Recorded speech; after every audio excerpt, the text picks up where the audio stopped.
Comparé aux centaines de jeux vidéo prenant pour cadre la guerre de 39-45, la Première Guerre mondiale a été relativement peu traitée, sauf peut-être sous forme de wargame et autres jeux de stratégie.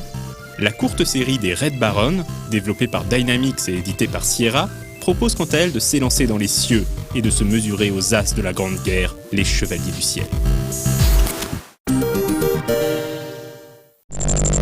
Le nom Red Baron fait évidemment référence au plus célèbre pilote de la Première Guerre mondiale, le fameux Baron Rouge. De son vrai nom Manfred Albrecht von Richthofen, ce noble allemand est d'abord officier de cavalerie loin des lignes de front. Frustré de ne pas participer de manière plus active au conflit et fasciné par les avions, il demande en 1915 à être affecté à la toute récente division aérienne allemande, la Luftstreitkräfte. Avec au moins 80 victoires en moins de 3 ans, il devient une figure aussi redoutée que respectée par les pilotes des deux camps, une quasi-légende dont la propagande du Kaiser fera bon usage. Manfred von Richthofen meurt finalement au combat en avril 1918, touché par un tir anti-aérien à seulement 26 ans. Le Baron Rouge, c'est aussi un avion reconnaissable entre mille, le triplan Fokker Dreidecker 1, peint en rouge et orné d'une croix noire, même si Richthofen ne l'a en réalité utilisé qu'à la toute fin de sa carrière. Le Baron Rouge et les autres as de la Grande Guerre sont l'incarnation de ce que certains n'hésitent pas à qualifier de dernier sursaut de la chevalerie. Manfred von Richthofen, son frère Lothar, Eddie Rickenbacker et les pilotes de l'escadron Lafayette, Max Immelmann, Lano Hawker, Oswald Bolk, William Bishop. Des hommes d'exception, aux nerfs d'acier, s'étant affrontés dans des avions paraissant aujourd'hui terriblement primitifs, lors de joutes aériennes où la moindre erreur pouvait se révéler fatale.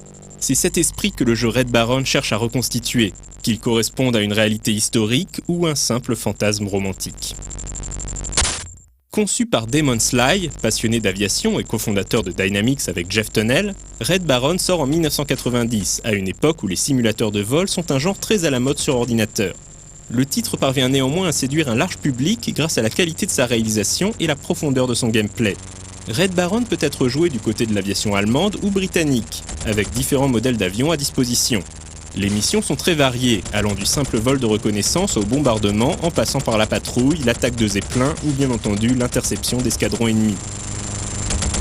Il est également possible de participer à des missions historiques, et bien évidemment de se mesurer au Baron Rouge lui-même ou de se battre à ses côtés. L'une des grandes forces du jeu n'est autre que son mode carrière. Ce mode débute en décembre 1915 et enchaîne les missions jusqu'à l'armistice, ou la mort du joueur. Au fil du temps, la ligne de front évolue, et selon ses talents de pilote, le joueur sera transféré sur différents théâtres d'opération. Il pourra y rencontrer divers as historiques, alliés ou ennemis, qui étaient réellement en poste dans cette région à cette époque. Si le joueur est blessé au combat, il passera plusieurs mois à l'hôpital. S'il s'écrase ou réalise un atterrissage de fortune derrière les lignes ennemies, il se retrouvera prisonnier de guerre pendant quelques temps avant de s'évader. Les exploits du joueur lui permettront de recevoir divers honneurs et médailles, ainsi que la possibilité de personnaliser son appareil. Le jeu de Dynamix avait su trouver le bon équilibre entre fun et réalisme. Si le jeu prenait quelques libertés avec la physique, les spécificités des avions avaient été fidèlement retranscrites. C'est ainsi que certains modèles pouvaient voir leurs ailes se déchirer lors de manœuvres un peu trop acrobatiques, ou que les mitrailleuses pouvaient s'enrayer. De même, les dogfights n'étaient pas sans danger pour le pilote lui-même. Il était possible d'être touché par une balle et de mourir de ses blessures si jamais on ne parvenait pas à rejoindre l'aérodrome à temps. On pouvait toutefois cocher ou décocher certaines options afin d'ajuster le degré de réalisme et donc la difficulté. En 1991, Sierra sortira une extension sous la forme du Red Baron Mission Builder, permettant aux joueurs de concevoir leur propre scénario.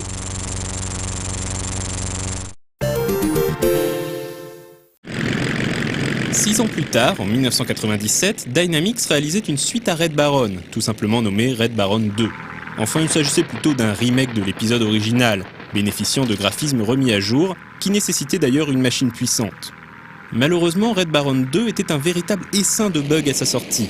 Sierra corrigera le tir l'année suivante en sortant une version améliorée sous le nom Red Baron 3D. Il s'agissait du même jeu, les bugs en moins et le support des cartes accélératrices 3D en plus. Le jeu fait d'ailleurs bon usage de son moteur 3D. On peut par exemple bouger librement la tête dans le cockpit et suivre du regard un avion ennemi. Certains effets météorologiques, comme le brouillard, sont également reconstitués. On retrouve dans Red Baron 3D toute la profondeur du premier épisode, enrichi de quelques petites nouveautés et nouveaux modes de jeu. Et surtout, le mode carrière a été encore amélioré, offrant une structure dynamique prenant en compte les actions du joueur, qui peuvent désormais avoir des conséquences et des répercussions plus tard dans la campagne. Le frère d'un pilote ennemi abattu lors d'une mission pourra par exemple chercher à se venger, en attirant le joueur dans une embuscade quelques missions plus tard.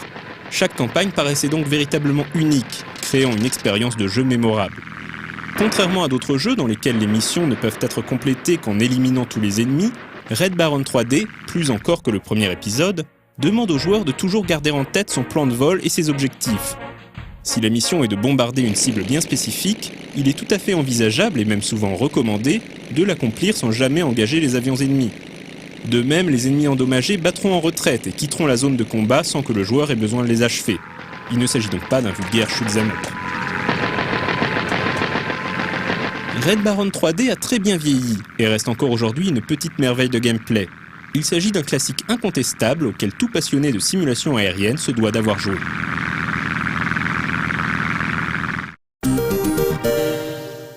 I really like to fly, but I love making games more. Demon Sly a récemment récupéré les droits sur Red Baron et attend désormais la bonne opportunité de ressusciter la série au sein de son nouveau studio Mad Otter Game. Une première tentative de financer un nouvel épisode sur Kickstarter en 2013 s'est toutefois soldée par un échec. Dans une interview accordée à Polygon en septembre 2015, Demon Sly ne s'avouait toutefois pas encore vaincu. Espérons que le Baron Rouge fendra bientôt à nouveau les cieux numériques pour réclamer sa place parmi les légendes du jeu vidéo.